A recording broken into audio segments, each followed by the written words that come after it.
All right, babe, today we're going to be taking you to a place where over 10,000 snow geese migrate here every year. Ooh, that sounds kind of cool. And they are legendary, or they're known for their legendary bread and tulips. Okay, well, now I'm super curious because I know where we're going. Where are we taking everybody? We're going to go to Skagit Valley, Washington. Put your seatbelts on. Because here we go. This is RV Destinations Podcast. Hello and welcome to the RV Destinations Podcast. I am Randy Beheimer, president of RV Destinations, and here with the editor-in-chief, my beautiful and wonderful wife, Caly Beheimer. Say hello to everybody, baby. Hello, everybody. How's everybody doing? Everybody's doing well. I have my little Christmas Grinch I earrings on. see you got the Grinch earrings I'm rocking it out. Oh, my gosh. Right? She loves the Grinch. 'Tis the season. We are here in sunny Key West, Florida still. If you're looking Yes. behind us, you can see the sunshine and palm. She keeps yelling at me because my hand keeps going in I'm front of her start camera. doing the same to you there, sir. All right, so we've got a fun place now. Caly and I haven't been to this location. We're going to be super darn close to it, though, this summer. Yeah, we are. I think we actually will probably drive through it, I'm assuming. But we'll talk about that next summer. Well, Okay. actually, this coming summer. Yes. Why don't you bring on our guests? Let's talk all about it. Okay, so here from the Skagit Valley Tourism Bureau, we have Kristen Keltz. Hello, Kristen. How are you doing? I'm doing great. How are you doing?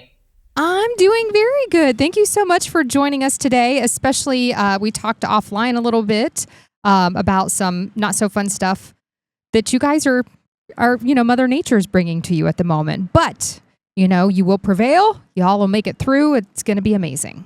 Yes, we have been through this before, and we're very resilient. And the mighty Skagit River is one of our biggest attractions and natural beauties in the area, but it also can leak a little bit of water sometimes. We're going through an atmospheric river event right now here in Washington State. Yes. So you were telling us that there's a little bit of flooding going on, but sounds like you guys have total control of it, and everything's going to be up and running very soon for folks to come out and visit and explore all the incredible things in this area. I kind of came up with a list. I've been digging a little online before the podcast started. Wow, there is a ton to do in the area. And what I love about it is it's a 4-season place to visit. It's not just summertime, which I feel like, especially for RVers, when we hear the Northwest, we freak out a little bit and think we can only visit there in July and August. And that is definitely the farthest thing from the truth. There are something to do every season. I know you mentioned the birding. We're knee deep into birding season right now. And something for everyone all year round. That's fabulous. So tell us some about the birding there, because I understand obviously you have, a bald eagle population, you have the migrating snow geese and the trumpeter swans, and that covers several months in the area as they're kind of migrating through or even just existing there like the bald eagle. So tell us some kind of great locations people can check this out and some of the good times of years during the year that they can visit to see all these migrating birds. Right. So our main time frame is November to about February for the bird watching, eastern Skagit County. So we go from the water all the way up into the mountains, into the North Cascades National Park. And so the salmon are feeding on salmon in the Skagit River. And it's just, there are days you can just see, 10 to 15 bald eagles, and it's just a spectacular thing. Wow.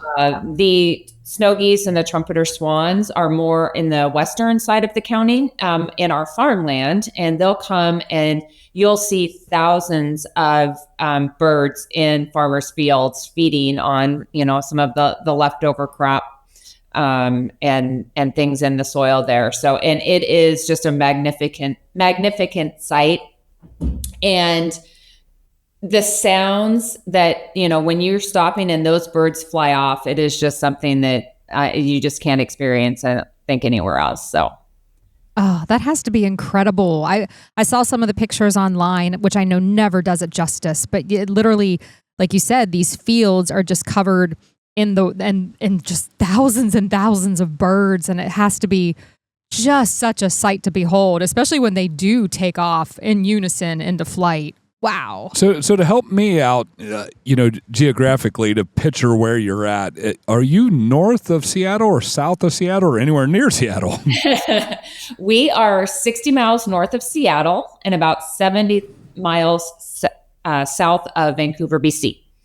So we're right in between two major metropolitan cities. And like I mentioned, we've got, water. We're the gateway to the San Juan Islands. So there's ferries and then all the way up into the mountains. So you've got to be pretty close to Everett then, Everett, Washington? Yep. We're about 35 minutes from Everett.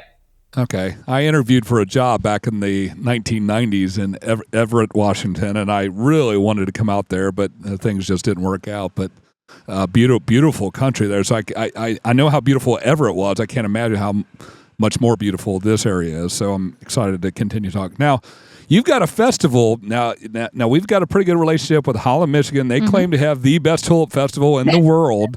But I understand you've got your own tulip festival, and maybe it's the best one in the world. Tell us a little bit about your tulip festival in April. Well, of course, I think, we definitely have the best tulip festival in the world. We'll put some money down on that one, but we see about 400,000 to 600,000 people in the month of April. We have a few hundred acres of tulips. We've got 4 farms that grow, and folks can go and purchase tickets and experience vastly different types of trips. So you have your small boutique farms that are, family friendly with trolleys and things like that. You have your U-pick farms. You've got your large, more commercial farm that has, 50-acre fields for displays that you can walk through.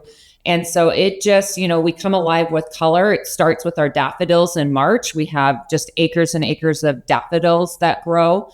And then right into April, when those beautiful tulips bloom, we have flights that go over the fields, lots of different activities in all of our different communities. So it's really a county-wide event, art shows and street fairs and things like that. So it is just really a amazing thing. It's a huge driver in our economy and helps a lot of our businesses throughout the year.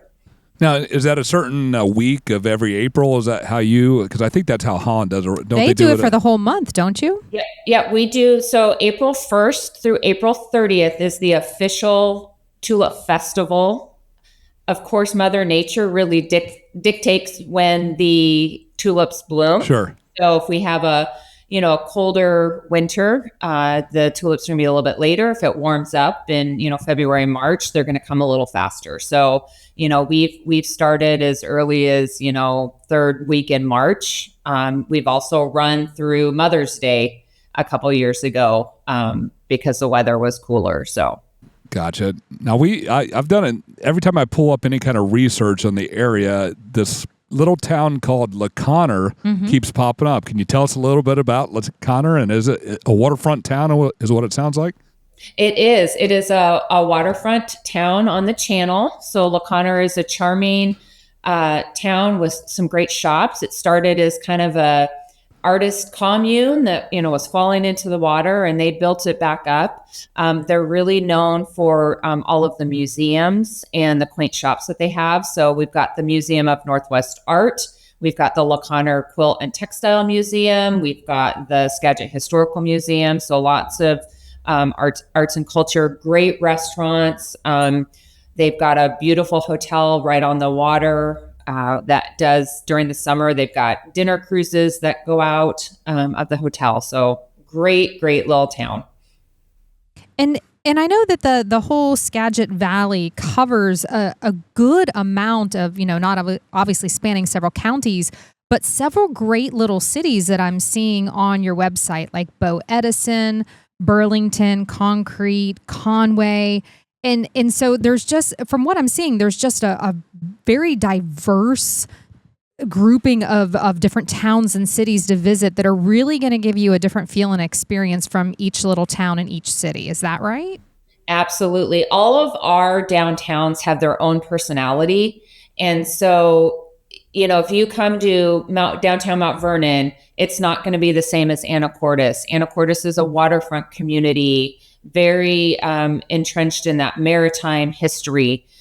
They've got a creative arts district, and downtown Mount Vernon is a riverfront community with historic Lincoln Theater and great art galleries and things like that. Cedar Woolley is rooted in their timber history and are growing in the tech sector, and they have right now a giant Christmas tree right in the middle of one of their streets for their Christmas celebration. So each of our communities is distinct and special for sure. Now, you also have an amazingly beautiful drive, is what I've been reading about. Tell us a little bit about Highway 11. Oh, the Chuckanut Drive is a spectacular scenic byway. We share that with the county north to us, which is Whatcom County. And we have a lot of car clubs that come out, motorcycle groups that come out. There's several restaurants. Our Padilla Bay Estuary and Park is out there, so people can stop and get some hands-on with some of the marine life that is found out in our waters, in our bay. And it's just a beautiful, beautiful drive with mountains on one side and water on the other side. Now, speaking of all of this water, because you are surrounded by so much water, I can only imagine all of the different water activities that you can do around the area. What are some of the top things that folks like to come to the area for on the water? So a couple of the biggest things is whale watching. And I know earlier you mentioned, people coming in July and August. And one thing that's pretty special about us is we nearly have whale watching all year round. We have all species of whales, and we have 7 whale watching companies that go out of Anacortes. And it just is something that you can do, like I said, pretty much year round. We also have, right now we've got a guide that does bald eagle tours on the Skagit River during the winter time. And then they also provide trips on the Skagit River, May through October. So lots of different water activities, a lot of paddleboarding. We've got lots of lakes and the bay. So we have kayakers that come out and paddleboards and things like that. So, and of course the state ferries. Not every community has the state ferry system like we do as well. Gotcha. Yeah. So actually, what is that state ferry system? I'm curious now. So the Washington State Ferry System, we have several communities that can only be accessed by ferry. And so for us, on the very northern part of the state of Washington, there's an island archipelago. And so there are several islands that you can take the ferry to, and they've got also great little communities and things like that. So, oh, fabulous. That sounds like fun. Well, and with all this water surrounding you, I'm guessing you've got some pretty good oyster and seafood there in town. We absolutely do. Taylor shellfish is the big one. You can watch them shucking the oysters right on the water where they're harvesting the oysters. Our amazing Swinomish tribe has an oyster stand from and the fresh catches that they have in La Conner during the summer. And we have just a plethora of restaurants that really lean into not only all the seafood that we have, but all of the locally grown food that our farmers have. We have a lot of farm to table options here in Skagit Valley. Yeah, and I understand you have some great bakeries as well as a pretty good sized cheese farm in the area too, which I think is so fun. Yes, yeah, we've got got a couple cheese makers in the valley that make Salish Bay cheese and others that just make incredible locally sourced cheese. We've got a couple great flour mills that are providing flour for our bakeries from locally grown wheat in Skagit Valley. So it's just a really great area for all of this, really, really freshly grown food. It's also a good landing location, so to speak, as RVers have like our home base location and we branch out from there. But North Cascades National Park's not too far. It's, you could do a day trip out there. There's also Padilla Bay National Sanctuary Reserve as well. So those are all pretty close, and you could stay in the area and still branch out and get to see these national parks and natural reserves. Absolutely. And we've got several great RV parks all the way from, really high end. We have a brand new one that just opened with 160 spots. They've got a pickleball court and a restaurant and a plunge pool. We have another RV location right on the water that overlooks the bay in Anacortes, Fidalgo Bay, with several spots. So, and all of those are well within easy day trips up to the North Cascades National Park, over to the ferries, and then all of the activities in Skagit Valley are easily accessible. Now, does Cascade, does that come through the area, or is that just northeast of the area? The North Cascades National Park? Well, the Cascade mountain range alone, let's just say that first. So the Cascade range runs north to south. So it's on the eastern side of our county, but it runs through several counties, north to south. So, and our county runs east to west. Oh, gotcha. So you can get out there and do a lot of hiking, not necessarily even in the national park, but you could just do it in the Cascades right there near you. Correct. We have a ton of hiking opportunities, not only in the North Cascades, but we've got Oyster Dome and Mount Erie and walking trails that are more flat for folks and paved. We have a great trail system. We have the Cascade Trail, which is a 22-mile trail that used to be an old railroad. And so they removed all of that and made it a hiking and biking trail. Oh, that's awesome. Now, how far is the entrance? Now I'm interviewing you to come out there because we're going to be out there soon. Absolutely. This has turned from a podcast into an interview, right. A job interview here. Yeah, because Caly was right. We're going to be in Olympic, which I know you've got to kind of go around or take the ferry over and then go up further north to do it. Yeah, well, I remember I really loved the Everett area, and I really love Vancouver as well. Now, I've probably driven through there because I know I drove from Seattle to Vancouver one year, and I was in my 20s. That was at least 3 years ago. Right. At least, honey. At least. But I remember the beautiful drive and all that. And so, but North Cascades, I know there's several entrances. How far is the closest entrance to you, do you think? So the North Cascades is a lot different from a lot of the national parks. We don't actually have like a main entrance where you pay to come in and do all of that. Highway 20 runs through. That's another scenic highway that we have. It runs through the North Cascades all the way into Eastern Washington. And so it's a drive through, and then you can take spurs off and go to Diablo. You can go to New Halem, Marble Mount. There's several different communities you can stop in. And you're technically not driving through the park. The park is just on the north and south side of the highway. But just stunningly beautiful.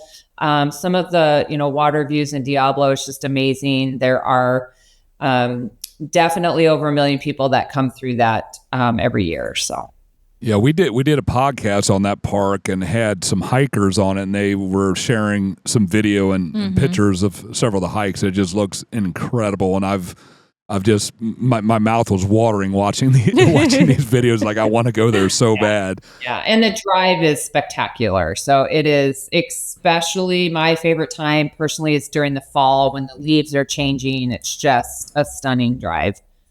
Yep. And North Cascades, I'll remind all our listeners here, it has more glaciers than Glacier National Park. Yes, it does. They have the most glaciers in northern, in the lower 48. So. I don't want to miss over this. I think you touched on this earlier, but I want to talk about there's a couple museums in the area. There's a Children's Museum and the Skagit County Historical Museum. I said Skagit again. Skagit. Skagit. Skagit. I know. We're going to fire him, Kristen.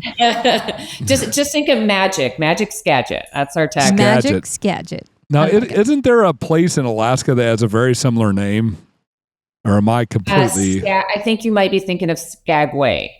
Okay, so that might be what it is. I might be putting the two together and coming up with Skagit. Oh, honey, you just like to make up your own words anyway. You are not the first and not the last to do that. Okay, so you are right. That's what I was thinking of because I kept saying, is this in Washington or is this in Alaska? And I'm like, how did we get somebody from Alaska on the show? Which we would love to have them. I'm not dogging Alaska. I love that place too. But all right, so tell us a little bit about the museums in the area that you have. You've got 2 of them.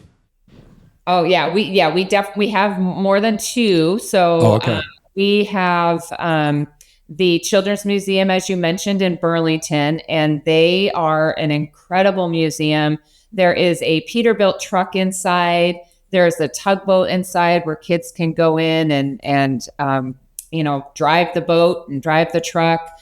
There's a music area where kids can go in and create music. I've got a 3-year-old grandson, and he loves to go to the Children's Museum. We also have, as you mentioned, the Skagit Historical Museum. They do rotating shows, and then obviously has a whole section on the history of Skagit Valley, our farmers, our native Swinomish and other tribes in the area. And we also have, like I mentioned, the Museum of Northwest Art. We've got the LeConner Quilt and Textile Museum, which hosted the famous red dress last year. So we got a lot of folks coming to see that.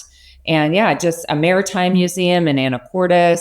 Cedro Woolley, we talked to a lot of travel writers who think that our Cedro Woolley Museum that really talks about the history of the timber industry in Skagit County. So plethora of museum opportunities in Skagit County. And I feel like we're barely touching the tip of the iceberg with all that there is to do in the area. And your website is incredible. Because your website does a really great job, which is visitskagitvalley.com. And it does a great job of dining and sipping and where to stay, what to discover, events like festivals. And you even have this wonderful plan your trip tool, which I absolutely love. So for folks that are listening that says, this sounds great, but where do I even start? Because there's so much in this area. They can use that tool to help them even plan an itinerary. Is that right? Absolutely. So we've got the plan your trip, and then we've also got the Let's Chat AI feature, and you can type in kind of any question you have. You can create an itinerary for me for, a girls' weekend or, folks that are coming in their RVs for, a week. And it'll put together a whole recommended itinerary for you. So we just launched our website in March. It took us about 9 months to get that rebuilt, and it's just a completely refreshed and new website that we're really proud of. Actually just won the State of Washington Tourism Marketing Award for 2025. Oh, awesome. I can see why. It is impressive. It is... I don't know who did it, but I'm giving them a thumbs up right now because it's beautiful. It's just beautifully done. It's easy to navigate. It's easy to, to say, oh, I want to check out this little town. What is there to do? Oh, wow, look at that. And it's a great website. We appreciate that very much. And I will pass on the comments to the folks that helped us put it together. Fabulous. All right. Well, moving back to the campgrounds, we usually always kind of end the show with the campgrounds. You mentioned there was a new one. What was the name of that new one that you said that was just put in, a very luxury RV resort? So the new one is called Town and Country RV. And they opened in April. And like I said, just a beautiful location. It's in the city of Mount Vernon. And once you pull in, you don't even realize that you're in a city. They've really made it like a park-like feel. And then Fidalgo Bay Resort is the other one that's right on the water, overlooking. We've got 2 refineries and that light up at night, and it's just really great. There's a walking trail connected. So 2 really, really great RV parks just with those 2. And do you happen to know offhand if any of the RV parks in the area are open year round? All of them are open year round. Fabulous. So for RVers that want to visit in January, guess what? You can do it, folks. Yep, absolutely. Come any time of the year, and we will definitely find things for you to do. Yeah, and it looks like there's, I'm just doing a quick scan through here, but maybe 7, 8, 10 campgrounds in the surrounding area. We've got Bayview State Park there. You've got Skagit River. Did I say it? Now I'm Skagit. It's right. Okay, I said it right. Okay, now I'm questioning myself. Skagit River Woods. Got Skagit Valley RV Park, Grandy Lakes Campground, which looks like that might be a little further out, but Mount Vernon RV Park, quite a few of them there. Quite a few. Lacana Marina RV Resort. No problem at all. Okay. Yeah. So it sounds like you're very passionate about your area there, and so I'm gonna put you on the spot. I told you I wasn't gonna do this, but I'm gonna do it anyway. We do this with every national park ranger that we have on the show, and so I'm gonna do it with you. How long have you been in the area, by the way? Let's see. I always have to figure out how old my daughter is. So she's 32. So I've been here for almost 33 years in Skagit Valley. Okay. You do not look like you have a 32-year-old daughter. I'm sorry. God has blessed you well. Thank you. Okay, so if you were leaving tomorrow the area and you were never coming back, what is the one thing you would do before you leave? Oh, that's like making me pick my favorite child. I know. I understand. We asked this of the head ranger at Yellowstone, and he said, "I'm going fishing." Yeah. And I said, "Where?" And he said, "I'm not going to tell you." So, my husband and I are partners at one of the tulip farms, and I think the last thing I would do is go out and catch one of the sunsets. Oh, nice. Wow. Yeah, and just kind of be out in that open air and the land, and probably drive around a little bit too, and just reflect on that. The natural beauty here in Skagit Valley is second to none. I'd put it up against any location in the world. Well, thank you so much for coming on the show. We're going to relook at our trip and see if we can't somehow I feel like we need to squeeze this in. Yeah, because we're going from Olympic all the way over to Yellowstone, and so we're going to Idaho first. We've got some flexibility in there. We might be able to move things around and come spend a couple of days out in your area, because it does sound so amazing. And of course, Washington State's such a beautiful. I love the Olympic Peninsula area and all northwest the United States. It's just gorgeous. So yeah, we are blessed to live in an incredible area. So we'd love to have you, and we'll make sure that you've got lots of things to do. Gotcha. Perfect. That sounds good. All right, you want to take us out, babe? Well, thank you so much, Kristen, for joining us today. We really appreciate having you on the podcast and talking about Skagit Valley. I appreciate the opportunity. I obviously love talking about our area, and I'm excited to invite folks to come experience what we get to experience every day. Fabulous. And again, folks, if you're looking for more information, be sure to go out to visit SkagitValley.com. Their website is incredible. And we want to thank all of you out there for joining us in here today, whether you're joining us on the audio side of our podcast, and you can find us wherever you listen to your podcast, or you're joining us on our YouTube channel where you can see our happy, shiny faces, as I always like to say. Be sure to hit that subscribe button out on YouTube so that you, one, are subscribed because you like us so much, and two, you're going to get notified when we put out new content, which is super fun and important. Be sure to check out our website. We have a ton of free, free RV travel content out there. And that is rvdestinationsmagazine.com. We've got a lot of specials going on with pricing for our magazine as well. So definitely check those out. You can always use podcast 20 to save 20%. But if you're listening to this around Christmas time, we have even a bigger promotion going on. So go out there and check that out. So we just want to thank you all for joining us. We really appreciate you as always. Safe travels. Safe travels, y'all.